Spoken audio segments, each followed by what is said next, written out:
Fisherman's Wharf isn't just a tourist attraction, it's a working fisherman's wharf where you can buy local seafood fresh right off the boat. Walk along the docks for a close-up look at the fishing boats. The most eye-catching vessels moored along the docks are the colorful float homes, also known as liveaboards. Here you might even see a harbor seal pop up to give you the once-over.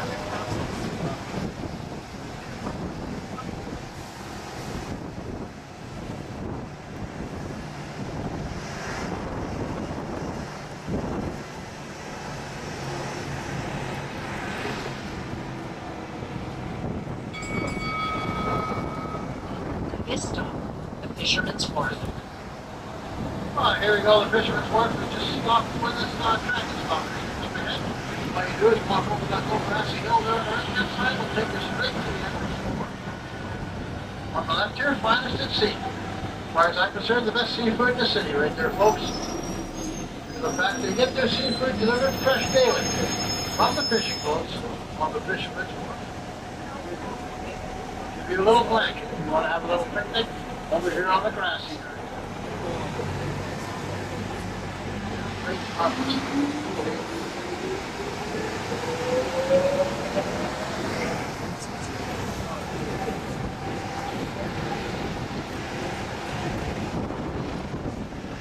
Soon we'll reach the Sailor's Sea. Along this shoreline, look out to see the Wanda Fuka Strait, named after great mariner Wanda Fuka, who later changed his name to Wanda Fuka after joining the Spanish fleet. He is thought to be the first European to sail these waters while looking for the Northwest Passage. We're passing by the Coast Guard base on the right. You may see their ships in port. The Coast Guard doesn't participate in military activity. We leave that to our Canadian Navy, whose West Coast base is just across the water in a swift. But still, the Coast Guard plays an important role, ensuring the safety and enforcement of regulations for all vessels traveling on the water. We're about to pass the Ogden Point. The breakwater is a designated marine sanctuary, and Ogden Point is a mecca for cold water diving with a whole other world just under the waves. It isn't unusual to see diving operating in the cold waters to observe octopus, fish, rockfish, giant kelp, and other sea creatures.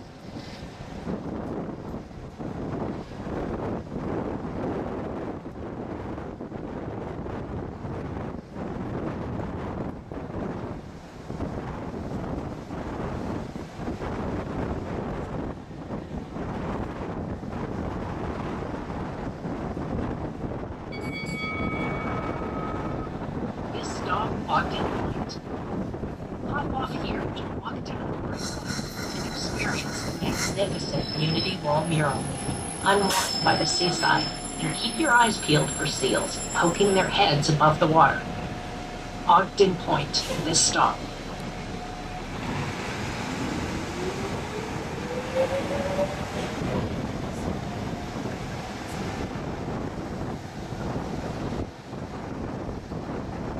To see the longest mural in Canada. Zombies artists punched in and Darlene Gate designed and painted them, along with the help of nearly a dozen youth artists. Divided into many pieces, Unity Wall mural tells the story of Indigenous relationship with the natural world and displays the relationship between First Nations and settlers since the founding of Victoria in 1815.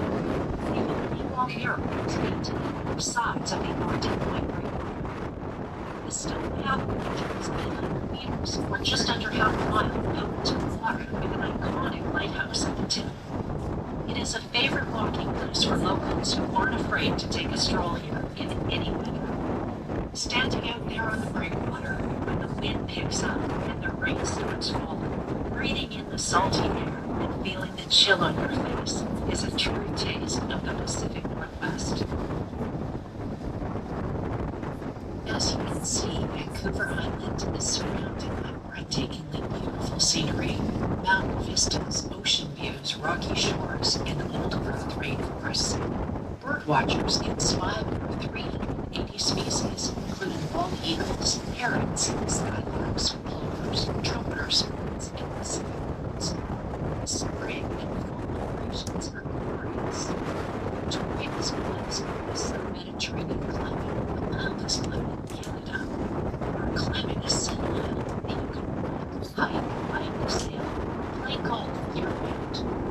Fishing is, of course, a popular sport here too, with plenty of halibut, cod, and salmon. This area has plenty of beaches, and we encourage you to join the locals there and put your toes in the sand, weather permitting, of course. It does get very windy here. While most prefer to watch the stormy seas from a cozy cafe, more daring Victorians can be seen out sailing or kiteboarding. If you want to get into the water, don't go without a wetsuit.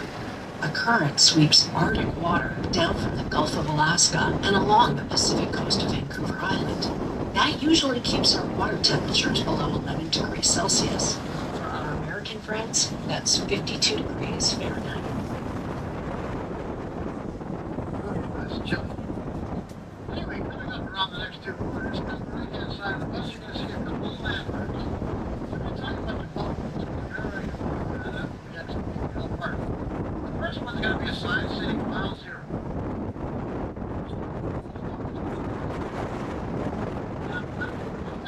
Little boy running. We'll soon reach beautiful Beacon Hill Park. Beacon Hill Park originated as a park run by the Hudson's Bay Company. Today, it is almost 200 acres of wild areas and landscape gardens open to the public.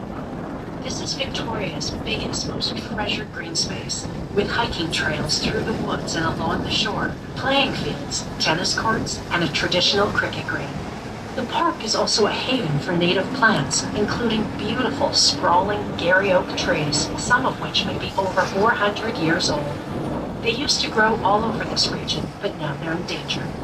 In summertime, look for free, family-friendly concerts at the park's band shell. And for the kids on board, Beacon Hill Park has 2 playgrounds and a petting farm enjoyed by all ages. Our bus will stop at the popular petting farm, where you can get to know some friendly goats, miniature horses, fancy birds, and potbelly pigs. Throughout the park, you'll see squirrels throwing about, and turtles and ducks in the many ponds, as well as other birds nestling in the magnificent trees. Enjoyed as a park by Victorians and visitors since 1858, this is a favorite place for Victorians year-round. In the springtime, these hillsides are clothed in the beautiful blue hue of camas flowers. Camas has a starchy edible bulb that was cultivated, harvested, and prepared by the local First Nations as a very important food source. The slopes of Beacon Hill also hold cultural significance as an ancient burial ground. You can still see the rock burial cairns used to mark some of the graves. This landscape has been shaped by human hands for thousands of years.